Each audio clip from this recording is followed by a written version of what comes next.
सियावर रामचंद्र की जय. कुंभकर्णाचं यावेळेसचं युद्ध वानर सेनेला जरा कठीणच जाऊ लागलंय. कारण हनुमानाला जखमी केलंय, अंगदाला जखमी केलंय आणि कुंभकर्ण वानर सेनेचा जवळपास संहार करतच निघालाय. ही पहिली वेळ आहे या युद्धातली की ज्या युद्धामध्ये वानर सेना सैरभैर होऊन धावू लागली आहे. अकराळ विक्राळ कुंभकर्ण कोणत्याच अस्त्राने जेरीला येत नाहीये. अशा वेळी राजा असलेला सुग्रीव अचानक पुढे येतो आणि या सुग्रीवाचं युद्ध कुंभकर्णासोबत सुरू होतं. खरं तर कुंभकर्णासोबतचं हे युद्ध म्हणजे अनेक योद्ध्यांनी केलेला प्रयत्नच म्हणावा लागेल ना. कारण एवढ्या ताकदवान योद्ध्याच्या, अकराळ विक्राळ योद्ध्याच्या पुढे कोणाचं काहीच चालत नाहीये. कुंभकर्ण अक्षरशः या सगळ्या वीरांना जखमी करून सोडतोय. कुंभकर्णाच्या या युद्धाचं आणखी एक वैशिष्ट्य आहे, त्याला थेट रामासोबत लढायचं आहे. त्यामुळे तो कोणत्या योद्ध्याला संपवत नाहीये, मारू शकत नाहीये, तो जखमी करून सोडून देतोय. आणि कुठे आहे राम एवढंच त्याच्या डोक्यात आहे की रामासमोर जायचं आहे आणि रामाला मारायचं आहे. खरं तर रामाला मारायचंय नाही, रामाकडून मरायचं आहे एवढं त्याच्या डोक्यात आहे. पण सुग्रीव माडवा येतो. आपल्या सैन्याला हा चिरडत चाललाय याचा राग सुग्रीवाच्या मनामध्ये प्रचंड असतो. सुग्रीवही प्रचंड शक्तीनिशी, आपल्याकडे असलेल्या अस्त्रानिशी युद्ध करतो आणि कुंभकर्णाला त्रास होईल अशा बऱ्याच गोष्टी होतात.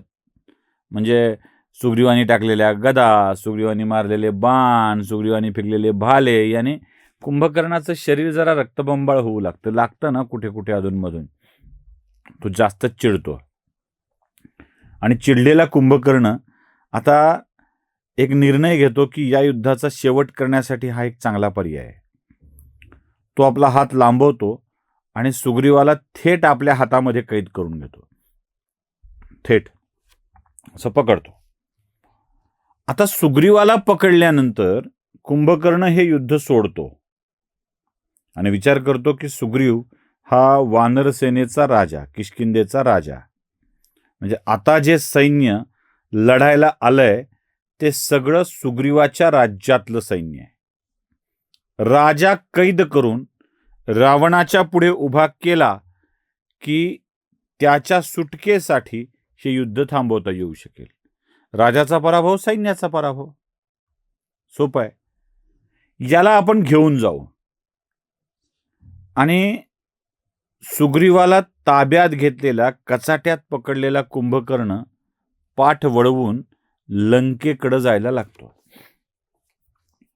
आता सुग्रीव पकडला गेलाय हे वानर सेनेने बघितलेलं असतं आणि वानर सेना धावत धावत धावत लक्ष्मणाच्याकडं आणि रामचंद्राच्याकडे जाते की वाचवा, आमच्या राजाला पकडलाय, सुग्रीवान महाराजांना पकडलाय. सुग्रीव कचाट्यात सापडलाय पण योद्धा लढायचं सोडत नाही. अनुकुचीदार नखानी तो जितका त्रास कुंभकर्णाला देता येईल तेवढा देतोय. कुठे ओरबाडतोय, कुठे बोचकारतोय, धरलं असेल तरीही हाताला असं रक्तबंबाळ करून टाकतोय आणि ती यातना कुंभकर्णाला सहन होत नाहीये.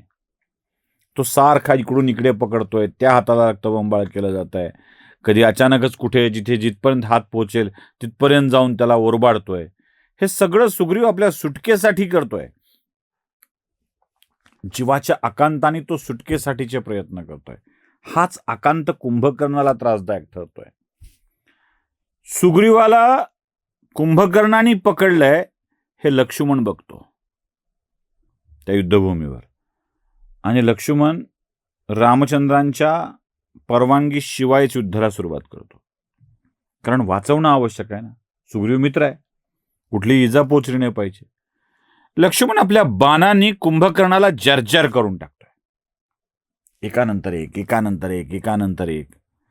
आता मात्र कुंभकर्ण असा विचार करतो की या सुग्रीवाला सोडू आणि हा जो कोणी लढतोय वीर, रामासारखाच दिसतोय, राम असाच दिसतो म्हणे, त्याच्याशी आपण लढू. सुग्रीवाला खाली सोडतो. सुग्रीवाचा जीव कसा तरी भांड्यात.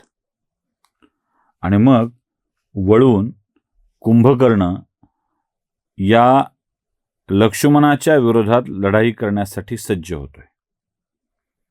कुंभकर्ण आपल्या वाराने लक्ष्मणाला पराभूत करण्याचा प्रयत्न करतोय. वेगवेगळी अस्त्र, मायावी अस्त्र या सगळ्यांचा वापर करत तो लक्ष्मणाला पराभूत करण्याचा प्रयत्न करतोय.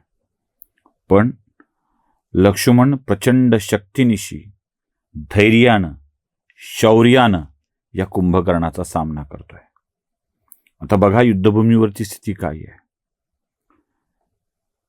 हनुमानाला जखमी केलाय, अंगदाला जखमी केलाय, अन्य वीरांना जखमी केलाय, सुग्रीवाला आपल्या मुठीत कैद केलाय, अनेक वानरवीरांचा संहार केलाय, आपल्या पायाखाली चिरडलाय.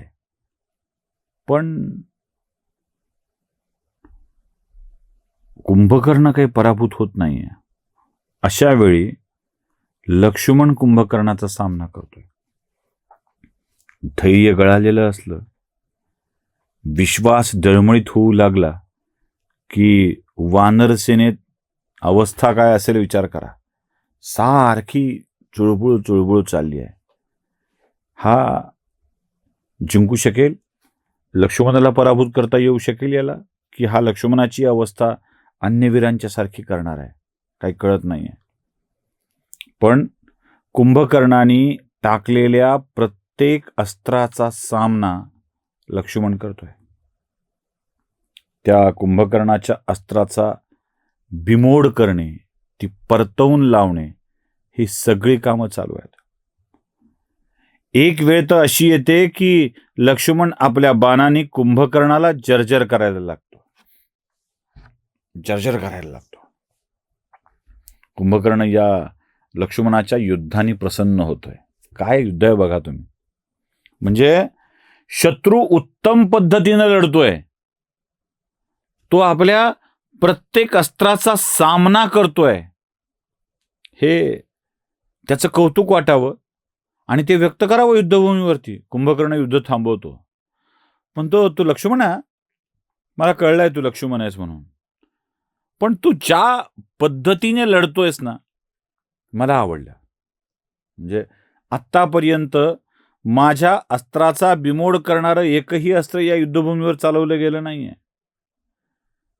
पण मोठ्या धैर्याने, पराक्रमाने, नुसत्या धैर्याने नाही, धीराने, शौर्याने तू लढतोयस. म्हणून मला तू आवडलास. तुझी लढण्याची, तुझे शौर्य मला आवडलंय. आणि अजून एक सांगू, मी तुला पराभूत करू शकतो, पण माझं लक्ष तू नाहीयेस. मला तुला पराभूत करायचं नाहीये, मला तुला मारायचं नाहीये. मला लढायचंय ते रामाच्या सोबत. कुठाय राम? तू सरक बाजूला. मला रामासोबत लढायचंय. रामचंद्र कुठाय? असं म्हणून लक्ष्मणाकडे दुर्लक्ष करत त्यांच्यासारख्याच दिसणाऱ्या रामचंद्रांच्याकडं कुंभकर्ण त्वरेने जातो आहे. लक्ष्मण देखील बुचकळ्यात पडतोय की अरे आपल्याला सोडलं, आणि रामचंद्रांना आव्हान देतोय, तू पराक्रमी असशील तर माझ्यासोबत युद्ध कर, तू लांब का थांबला आहेस. आणि हे कुंभकर्णाचे बोल ऐकून रामचंद्र सुद्धा युद्धाला सज्ज होतात. कुंभकर्ण आणि रामचंद्रामधलं युद्ध कसं होतंय ते बघूया पुढच्या भागात. सियावर रामचंद्र की जय.